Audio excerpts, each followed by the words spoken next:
আসসালামু আলাইকুম। আমি নাইম দক্ষিণ কোরিয়া থেকে। খুবই জরুরি বার্তা, ভিডিওটা সবাই সর্বোচ্চ শেয়ার করবেন, সতর্ক থাকবেন, সাবধানে থাকবেন। যেখানে আমাদের আন্দোলনরত সাধারণ শিক্ষার্থীরা আছে, রাজনৈতিক দলের নেতাকর্মী যারা তাদেরকে বলছি না, কারণ এখানে এখন নানান ঘটনা ঘটা শুরু হয়ে গেছে। তো যারা সাধারণ শিক্ষার্থী আছে, যারা তাদের ন্যায্য যৌক্তিক দাবির জন্য লড়াই করছে, তাদের কাছে এই ভিডিওটা পৌঁছাতে সাহায্য করবেন। কমপ্লিট শাটডাউন আগামীকালকে সারা বাংলাদেশ। অনেকে শব্দটার মানে বুঝতে পারেন না যে what is the meaning of complete shutdown. সেই ক্ষেত্রে কী হতে যাচ্ছে বাংলাদেশে, বা শিক্ষার্থীরা কী চাচ্ছে। আজকে এই মুহূর্তে আপনারা জানেন, আমি যখন নিউজটা করছি এখনও ঢাকা ইউনিভার্সিটিতে নানান ঘটনা ঘটছে। সারা বাংলাদেশের যে বেসরকারি বিশ্ববিদ্যালয়গুলো আছে, সরকারি বিশ্ববিদ্যালয়গুলো আছে, বন্ধ ঘোষণা করা হয়েছে। ছাত্রদেরকে হল ছাড়ার নির্দেশনা দেওয়া হয়েছে। অনেক জায়গায় ছাত্রছাত্রীরা হল ছাড়া তো দূরের কথা, তারা সেখানে শক্তভাবে অবস্থান নিয়েছে। পুলিশের সাথে ধাওয়া পাল্টা দেওয়া ঘটছে।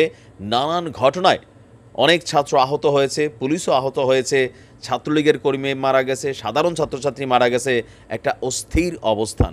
এই অবস্থান থেকে কোটা সংস্কারের আন্দোলনটা কোনমুখী হবে, আগামীকালকের বিশেষ নির্দেশনা এসেছে কোটা সংস্কার আন্দোলনের ছাত্র আন্দোলনের অন্যতম সমন্বয়ক মাহমুদের মাধ্যমে। তিনি বলছেন যে শিক্ষার্থীদের শান্তিপূর্ণ আন্দোলনের উপর পুলিশ, বিজিবি, র্যাব, সোয়াটের ন্যাক্কারজনক হামলা, খুনের প্রতিবাদ, খুনিদের বিচার, সন্ত্রাসমুক্ত ক্যাম্পাস নিশ্চিত করা এবং এক দফা দাবিতে আগামীকাল 18ই জুলাই সারা দেশে কমপ্লিট শাটডাউন ঘোষণা করছি। তিনি জনগণের উদ্দেশ্যে আহ্বান জানিয়েছেন, কারণ এই শাটডাউনটাতে জনগণেরই কানেক্টিভিটিটা দরকার বলে তারা মনে করছে। তারা বলছে যে শুধুমাত্র হাসপাতাল এবং জরুরি সেবা ব্যতীত সারা বাংলাদেশে কোনো প্রতিষ্ঠানের দরজা খুলবে না। অ্যাম্বুলেন্স ব্যতীত সড়কে কোনো গাড়ি চলবে না। তিনি বলছেন যে অভিভাবকদের বলবো, আমরা আপনাদেরই সন্তান, আমাদের পাশে দাঁড়ান এবং রক্ষা করেন। এই লড়াইটা শুধু ছাত্রদের না, দল মত নির্বিশেষে এদেশের সকল জনসাধারণের বলেই তারা মনে করছেন। অপরদিকে আমাদের পুলিশের পক্ষ থেকেও কিন্তু বিবৃতি এসেছে, রাজনৈতিক দলগুলোর পক্ষ থেকেও কিন্তু বিবৃতি আসছে, আওয়ামী লীগের পক্ষ থেকে বিবৃতি আসছে, মুক্তিযুদ্ধ মন্ত্রী বিবৃতি দিয়েছেন, ওবায়দুল কাদের সাহেব দিয়েছেন, নানানজন নানান দিচ্ছেন।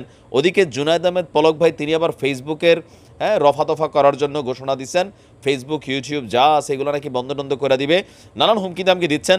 তো এই সকল কিছুর মধ্যে পরিস্থিতিটা এখন রাজনৈতিকভাবে মোকাবেলার মতনই কিন্তু একটা সিচুয়েশন হয়ে গেছে। এখন সাধারণ ছাত্রছাত্রীরা সারা বাংলাদেশের বিভিন্ন জায়গা আজকে কিন্তু ব্যাপক আহত হয়েছে, ব্যাপক। কারণ বিভিন্ন জায়গায় পুলিশ, ছাত্রলীগ একটা ধাওয়া পাল্টা ধাওয়া, আজকে প্রকাশ্যে এই ভিডিওগুলো সারা বাংলাদেশ দেখছে। এখন শাটডাউনের ইস্যুটাতে সাধারণ ছাত্রদের যেই অবস্থান, বাংলাদেশের আমজনতা যারা আছে তারা কি আসলে সমর্থন দেবে নাকি দেবে না? আপনি কি মনে করেন যে আগামীকালকে এই ছাত্রদের আহ্বানে সাড়া দিয়ে সারা বাংলাদেশের দোকানপাট খুলবে না, রাস্তাঘাটে গাড়ি চলবে না, কলকারখানা খুলবে না, অফিস আদালত খুলবে না, বেসরকারি প্রতিষ্ঠানগুলো বন্ধ থাকবে, মানে ছাত্রদের যেটা তারা মনে করছেন, এটাকে আসলেই বাঙালি করবে নাকি করবে না? কমেন্ট সেকশনে আপনি আপনার মূল্যবান মন্তব্য দিতে পারেন। ভালো থাকুন। আসসালামু আলাইকুম।